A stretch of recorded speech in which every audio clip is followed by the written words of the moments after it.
Successful people in our modern society today are pretty open about the habits that they have gotten them to their success.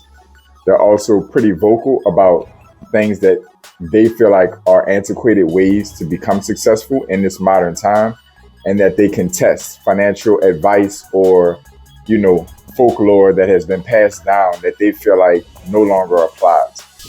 One of the things we're going to cover in this video at length is going to be the consistent narrative from the rich and modern successful people in Western society in particular that are opposed to keeping money in the bank, any significant amount of money in the bank. You will hear from many successful people. I have, pinned a few of them in the title or the description, that just by name, but it's been many of them. This is not to pick on any individual person in particular, but as I kind of catch some of the content of successful people, that put out content in today's world, many of them from America in particular, have this real disdain for this idea of keeping cash savings and keeping cash savings in the bank. I'm going to give you a handful of reasons why they are over-exacerbating this point, and in some cases, to some degree, almost flat out wrong when it comes to overall success habits, financial success habits. That's what we're going to cover in this video. This is JP from Blueprint for Prosperity. We're going to get right into it. So I covered a video recently, or at least watched a video recently that really triggered this the most. And I mean recent as in today at the time of this recording, which is going to be a few days prior to the upload. But right now it's May 6th. So the individual, and I've again heard this from multiple different wealthy, modern successful individuals, has made it abundantly clear that they are opposed to cash savings in the bank. Anything over a couple to a few $1,000s makes no sense to them. And they were watching or doing a reaction to a CNN or a CNBC video that was discussing Americans struggling to save and having struggling savings rates in the country. They used the entire video to basically bash the idea of having cash savings in the first place. The narrative that these successful people push is that you should funnel 98% of all of your excess money into assets, real estate, stocks, gold, silver, crypto, whatever your niche you want to choose, businesses, whatever you want to choose, you should be funneling your money into that particular asset or avenue. And you should keep next to nothing in the bank. This is the narrative of successful people in today's market. So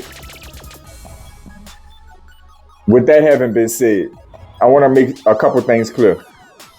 These people are correct in the fact that the majority of your excess savings or cash should be going into more effective savings or investment vehicles. Generally speaking, they are correct in the vast majority of cases that a reasonable percentage or a large percentage of your cash reserves or excess cash flow at some point needs to go into assets. No question about it.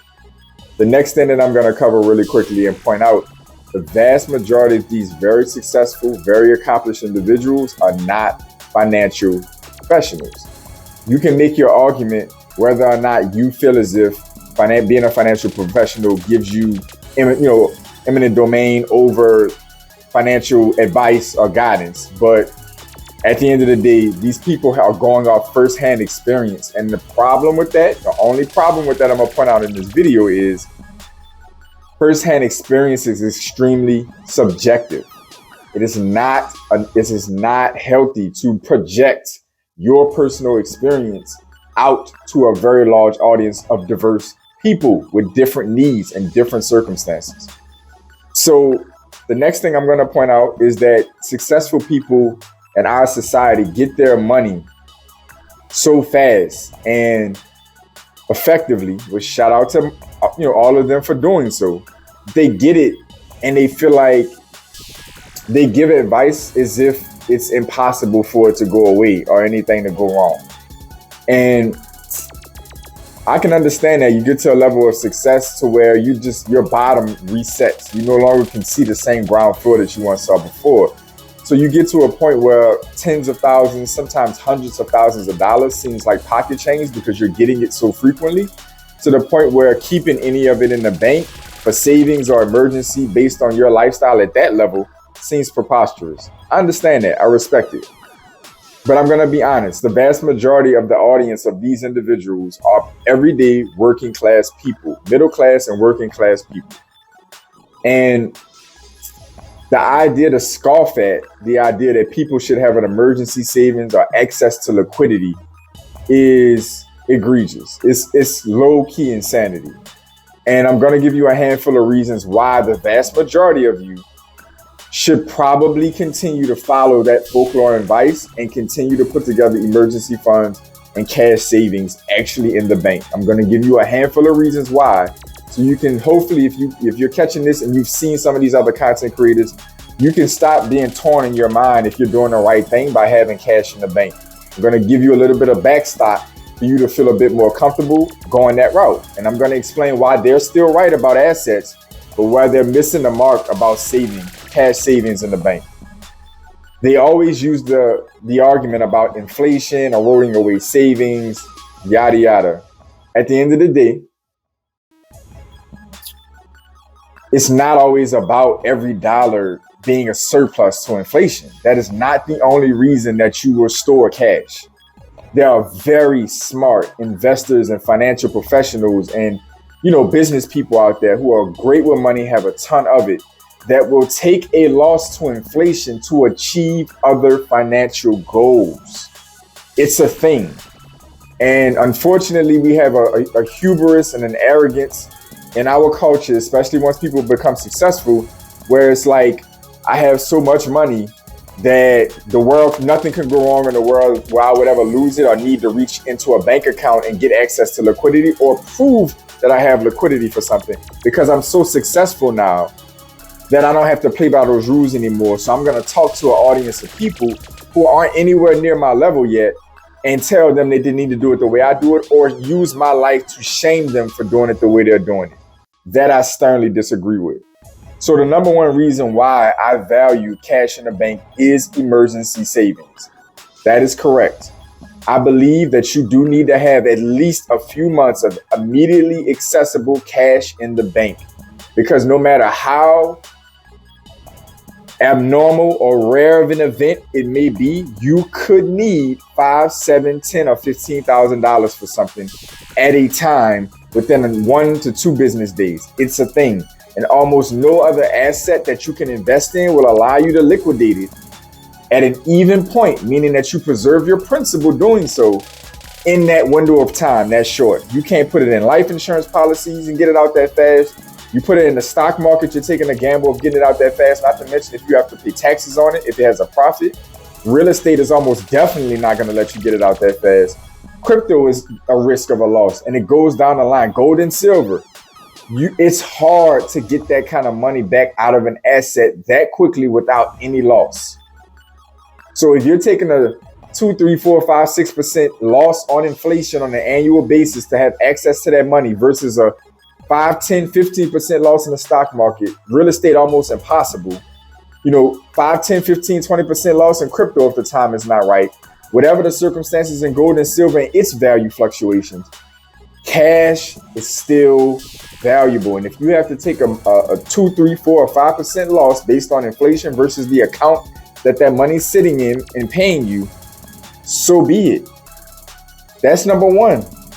Number two, relationship banking, something that none of these successful people really talk about, because in many cases they get their money again so fast. Within a few years' time, they go from 0 to 6 and 7 figures and above. So they don't understand having to incrementally work their way up the financial system. And in order to do that, you have to work within the banking system very effectively. And a way to do that is great pristine credit, great cash flow, meaning that you always have positive cash flow in your accounts, and that you have good cash reserves. What are the benefits of relationship banking for those of you who may not understand what I'm saying? Having a strong, healthy relationship with a bank. Every single bank rates your relationship with them. It's not just Navy Federal, because everybody's running on this hype train for 2 years now about Navy Federal's internal score. Every single bank has an internal score. Stop it. Navy Federal is just the only one that put it on the back of some of their denial letters and somebody caught on to it. Every bank has it. Every bank is grading the value of your relationship when you're with them. The end.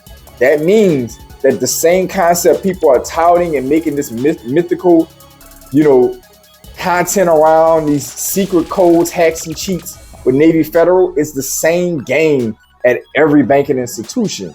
So what that means is the same way they're telling you to use your deposits to get high limit credit cards at Navy Federal and access to funding at Navy Federal, the same way they're telling you to put your deposits in there, keep stronger relationships, open multiple accounts, all this other stuff, use secure lending, where you put your money up and borrow against it. All of these other hacks and tricks work at every bank institution on some level. Wow, right? Game changing. It works at every bank. So number 2 is relationship banking.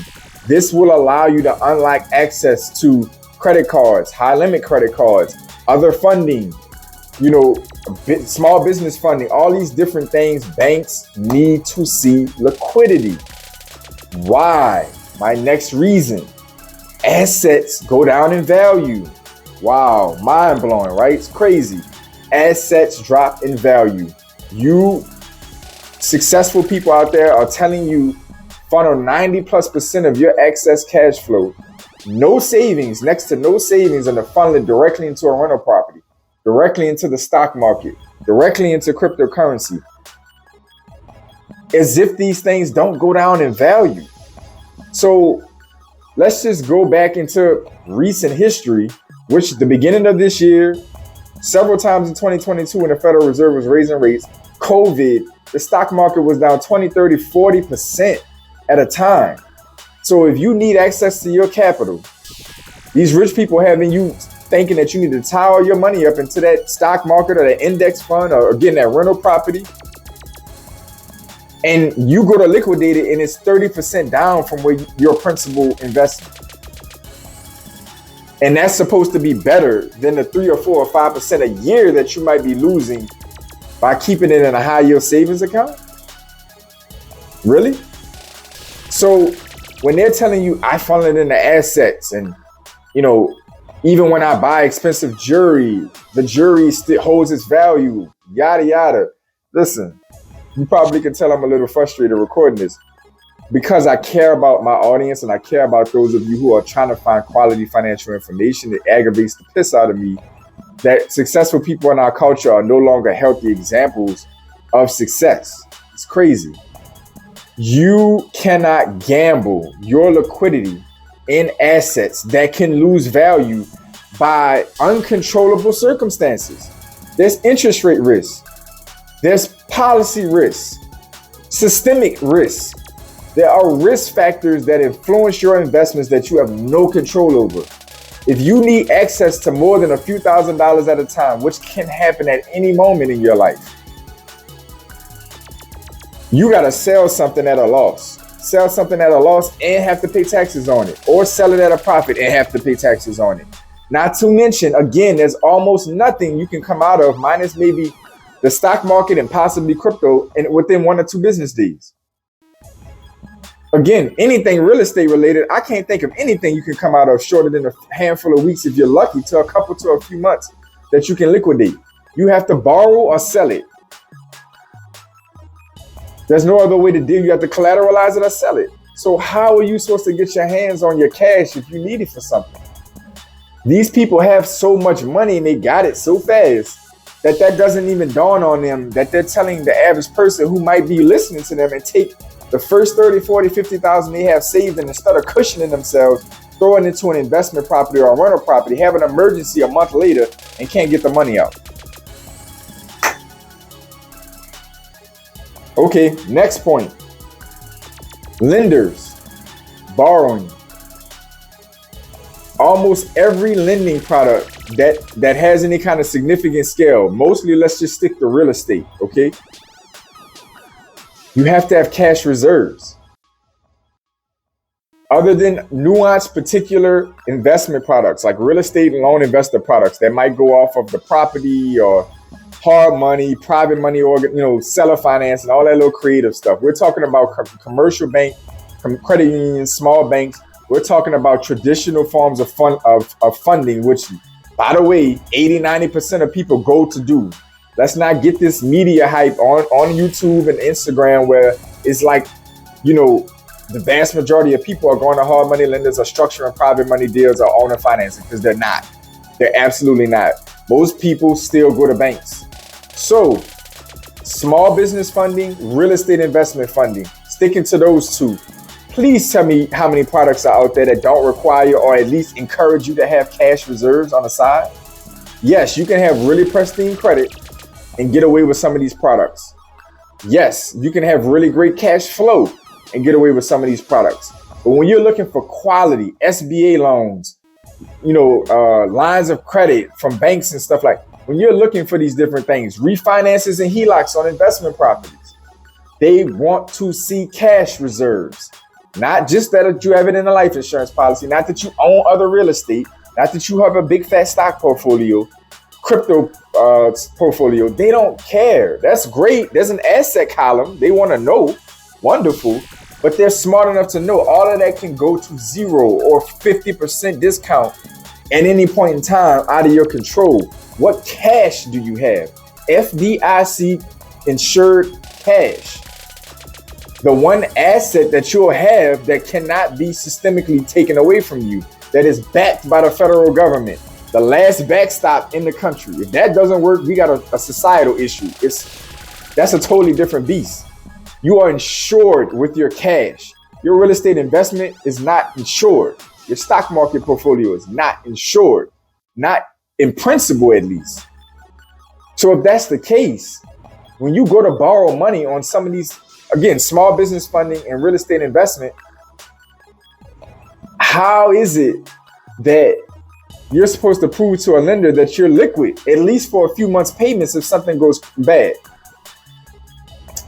Primary residence, cash reserves, even if you don't need to bring cash to the table, even if you get the seller to cover it and the bank has some kind of grant program or closing costs, the county has a closing cost program, down payment program.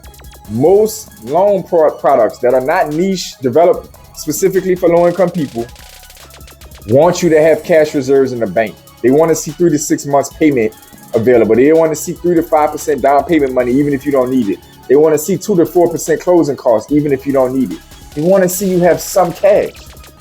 They don't want to just see there's an asset column totally separate from cash reserves.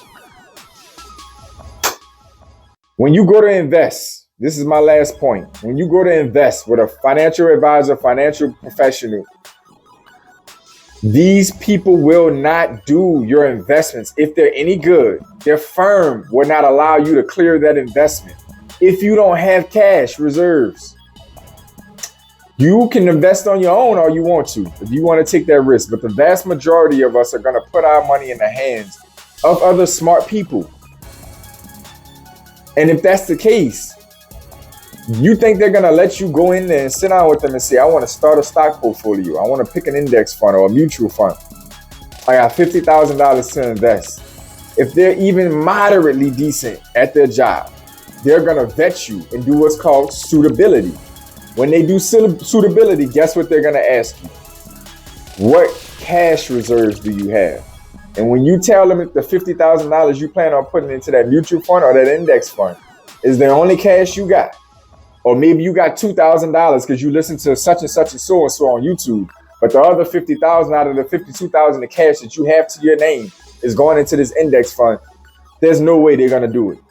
There's no way. Even if they wanted to, their boss is not going to clear it. Their firm is not going to clear it. It's not going to happen. You can't even invest without cash if you go to a professional to get that assistance. You can do a Robinhood, a Webull account, all you want. But if you're going to go to a professional and get an actual financial plan done, which, by the way, most successful people are working with other successful professionals in the field, they don't have Robinhood accounts. They're going to make you have a cash reserve before you invest. So with all of those points in mind, this video is running over and I clearly can give my 2 cents on it all day because it's a little frustrating. Those of you out there who are working towards or have cash reserves and you run across one of these rich, I'm not going to say what I was about to say, one of these rich, successful individuals giving you their habits of success and how they got there and what they do and don't believe in, now that they're mega millionaires, please take it with a grain of salt. Please stick to conventional financial wisdom. Please do what's best for yourself and what makes you feel comfortable. Because at the end of the day, that's what's important. It's very important to follow the success habits of a successful individual. You definitely want to take advice from people who have had success. But it's extremely subjective when they have no financial literacy other than what they've accomplished themselves. They've hit some kind of lick or grinded their way through a particular investment strategy or business model that has worked out well for them. And they think that because they have a bunch of money, it allows them to be able to speak to overall financial literacy and financial wisdom. And it is absolutely not the case. There are dumb, wealthy people in this society. When it comes to financial literacy, there are stupid, financially successful people, point blank, period. They don't all know what they're talking about. Just because they had success does not qualify them to give you advice. Keep that in mind when you're watching these videos on Instagram, scrolling, so on and so forth. There's an entire infrastructure built on financial education through banks, through other financial institutions, insurance professionals, insurance companies. You can make all the arguments you want about how nefarious they may be and what their agenda is, but there are systems in place for a reason. And having cash reserves is an age-old adage, decades long, that has been sensible for people for a very long time. Whether it's to preserve for emergencies, protect themselves during systemic crisis, like our economic crisis, like we're going through, or cash to capitalize on opportunities. Didn't even throw that point in there, but I just did. Be careful who you're listening to and taking advice from. I don't care how slick their words are or what approach they try to take to shame you into, feeling bad because you haven't taken the first $30,000 or $40,000 or $10,000 or $20,000 you saved and threw it into an investment that you might not have even gotten educated on yet. You're some kind of fool. Absolutely not. Go get your high yield savings account. Go get a short-term CD. Rates are great right now at the time of this recording. They're competitive to inflation, by the way. Didn't even talk about that point. And study your investment strategies before you dive in and make sure you have 3, 6 to 12 months reserves before you jump into an investment, because life happens. Because opportunities arise and you need cash. Don't let them play you. Don't let them take their success and manipulate your financial strategy. These people are not professionals. They're just successful. It works for them. That's them. You're you. Thank you for tuning in. I know this content was valuable for you. I enjoyed bringing it to you. I was passionate to bring it to you today. And as always, I want you guys to stay focused. To all my pioneers, stay in motion. And I'll see y'all soon. This is JP from Blueprint for Prosperity Network, a channel dedicated to helping you increase your net worth through relationship banking, maximizing your borrowing capacity, the proper use of life insurance, and the ownership of real estate. Like the video, subscribe to the channel. I'm uploading content on a daily basis to help you customize your blueprint for prosperity.